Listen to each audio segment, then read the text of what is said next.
કલોલ નગરપાલિકામાં ટેન્ડર પ્રક્રિયાને લઈને મોટો હોબાળો થયો છે। ભાજપના જ બે જૂથ સામસામે આવી જતા મારામારી થઈ। ભાજપનું એક જૂથ સહિત કેટલાક લોકોએ આ હુમલો કર્યો છે। કારોબારી ચેરમેન પાલિકા પ્રમુખની સાથે મારામારી કરવામાં આવી તો જનતાના કાર્યો બાજુમાં અને ચૂંટાયેલા પ્રતિનિધિ બાખડ્યા। કારોબારી ચેરમેનની ચેમ્બરમાં ઘૂસી ટોળાએ હુમલો કર્યો। ઉગ્ર બોલાચાલી, તોડફોડ અને લાફાવાડીના દ્રશ્યો સામે આવ્યા।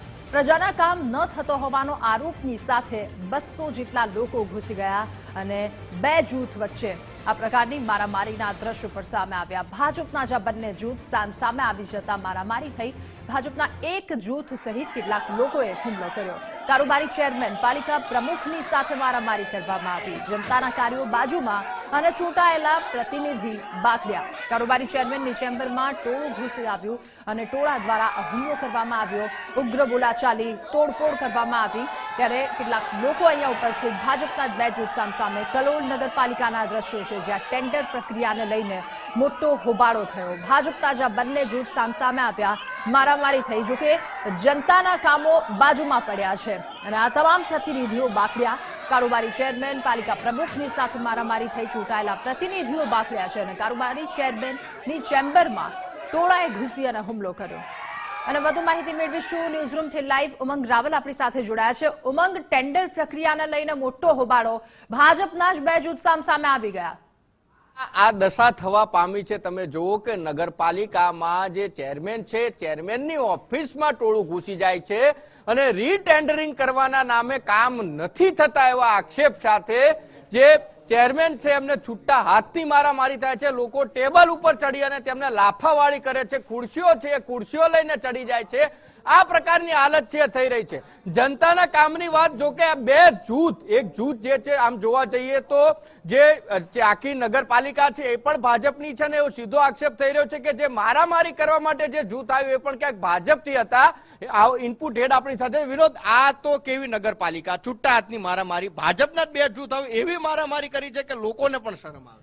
આ ભાજપના ચૂંટાયેલા પ્રતિનિધિઓ છે અને કલોલની સુગ્ન પ્રજાએ એમને પોતાના કામો પાર પડે એટલે પોતાને જે તકલીફો ના પડે ને જેમની સુખ સુવિધાના જે કામો છે એ આ લોકો ત્યાં બેસીને નિર્ણય લે એના માટે મોકલ્યા।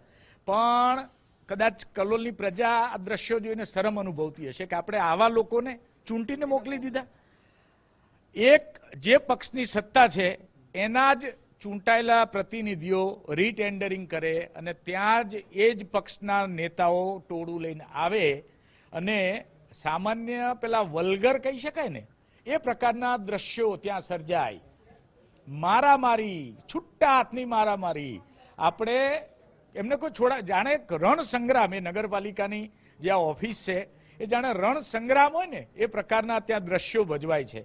એટલે લોકશાહી અને લોકશાહી ઢબે ચૂંટાયેલા આ લોકો કેવી રીતે આમાં લોકોના કામો ક્યાં આવ્યા, મને તો એ નથી સમજણ પડતી। ટેન્ડરિંગ પ્રક્રિયા, રીટેન્ડરિંગ પ્રક્રિયા થાય અને એમાં આ પ્રકારના ઝઘડાઓ થાય, મને એવું લાગે છે ઉમંગ કે કદાચ ભાગબટાઈમાં ક્યાંક તકલીફ પડી હોય, વહીવટમાં કંઈક લોચો પડ્યો હોય અને તારા ભાગે વધારે ને મારા ભાગે ઓછા, આવું કંઈક થયું હોય અને એના કારણે આ પરિસ્થિતિ પેદા થઈ હોય।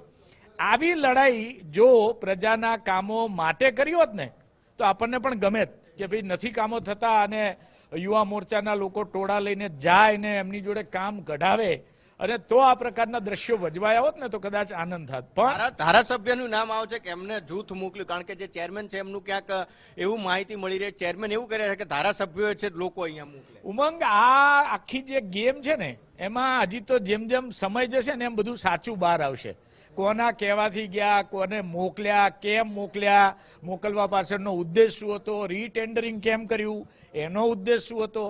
હવે વિચાર કરો કે સામાન્ય એક નગરપાલિકામાં જો આ પ્રકારની સ્થિતિ હોય તો જ્યાં મોટા વહીવટો હશે ત્યાં કેવા પ્રકારની સ્થિતિનું સર્જન થતું હશે એ પણ એક વિચારવા જેવો પ્રશ્ન છે। કારણ કે નગરપાલિકામાં, અને પાછું એવું નથી કે પક્ષ અને વિપક્ષ છે, ભાજપની બોડી છે, કોંગ્રેસના લોકો આયા ને માથાકૂટ થઈ। આ તો એવું લાગે કે વાંધો નહીં, વિપક્ષ વિરોધ કરવા વિરોધ કરે, પણ આખો જે ઘટનાક્રમ છે એ ભાજપની વચ્ચે રમાય। ભાજપના જ નેતાઓ અને ભાજપના જ કાર્યકરોને આખો જે ઘમાસાણ થાય અને જોવા જેવા દ્રશ્યો થાય એ મારી દ્રષ્ટિએ ખૂબ શરમજનક વાત છે. ચોક્કસ. એટલે આ દ્રશ્યો જોતા તો અમને પણ શરમ આવે છે કે આ જો દ્રશ્યો જોઈએ અને આપણને એમ થાય કે આ માટે તો ચૂંટીને નથી મોકલ્યા કે તમે લોકો અંદરો અંદર બાખડો. આ શર્મસાર કરતી ઘટના છે એ સત્તાધીશો માટે કે જે રીટેન્ડરિંગના નામે કામો કરવાના, કામો લેવાની વાત થાય છે, કામો ન થવાની જે વાતો થાય છે. અને એવું નથી કે વિરોધ પક્ષ આવી અને હોબાળો કરતો હોય. આ તો સત્તામાં બેઠેલો પક્ષ, એના જ વ્યક્તિઓ, એના જ ચેરમેન અને એ જ લોકો જાણે બે બિલાડા બાખડતા હોય એક રોટલા માટે. એવી પરિસ્થિતિ આ કલોલ નગરપાલિકાની થઈ છે. અને નગરપાલિકાના ચેરમેનની ઓફિસને જે એના ટેબલ ઉપર ચડી અને ખુરશીઓ ઉપાડે અને છૂટા હાથની જે મારામારી થતી હોય, એકબીજા વાળાને લાફા ઝીકવા વાળી થતી હોય. અને આ ગુજરાતની અંદર કે જ્યાં શિસ્ત પાર્ટીની વાત થાય છે અને સાથે જ નગરપાલિકામાં પણ શાસન ભારતીય જનતા પાર્ટીનું છે. અને એ જ ભારતીય જનતા પાર્ટીનું બીજું જૂથ એ નગરપાલિકામાં પ્રવેશ કરે છે. અને પ્રવેશ કર્યા પછી એકબીજા ઉપર જે ચેરમેન બેઠા છે એમને કપાળે એક દે છે, બીજું એક ગાલ ઉપર દે છે અને જ્યાં આવે ત્યાં મારે છે. આ પરિસ્થિતિ છે અહીંયા દેખાઈ રહી છે. અને ધારાસભ્યને પણ ફોન કરવાનો પ્રયત્ન કરી રહ્યા છીએ, પરંતુ ધારાસભ્ય અત્યારે કશું બોલવા માટે ઇનકાર કરી રહ્યા છે. ત્યારે પ્રશ્નાર્થ એ થાય છે કે આક્ષેપ છે એ ધારાસભ્ય ઉપર પણ થયા છે કે એમના જૂથના કેટલાક વ્યક્તિઓ છે એ આવી અને આ પ્રકારની હરકત કરી ગયા. સાથે જ મહામંત્રી જે છે યુવા મોરચા ભાજપના, લગભગ એમનું નામ હર્ષભાઈ છે, એમણે પણ ક્યાંક આ લોકોને મોકલ્યા હોય તેવી વાત અત્યારે સામે આવી રહી છે. અને જેમ વિનોદભાઈએ કીધું કે હવે તો એક પછી એક પત્તા ખુલશે, કોનો એકો, કોની દૂડી અને કોની તીડી, કોના ભાગ બટાઈમાં ક્યાંક રોટલાનું બટકું ઓછું આવ્યું કે પછી અડધો રોટલો કોક એકલું બિલાડું ખાઈ ગયું. એટલે આ પરિસ્થિતિમાં જે છે એમ થઈ રહ્યું છે કે આખરે આ નગરપાલિકામાં આ દ્રશ્યો છાંટતા નથી. બિલકુલ ઉમંગ, આભાર આપનો તમામ વિગતો સાથે જોડાવા બદલ. તો જનતાને પણ હવે ક્યાંક શરમ આવતી હશે કે આ કેવા જનપ્રતિનિધિને છૂટી અને ત્યાં મૂક્યા છે.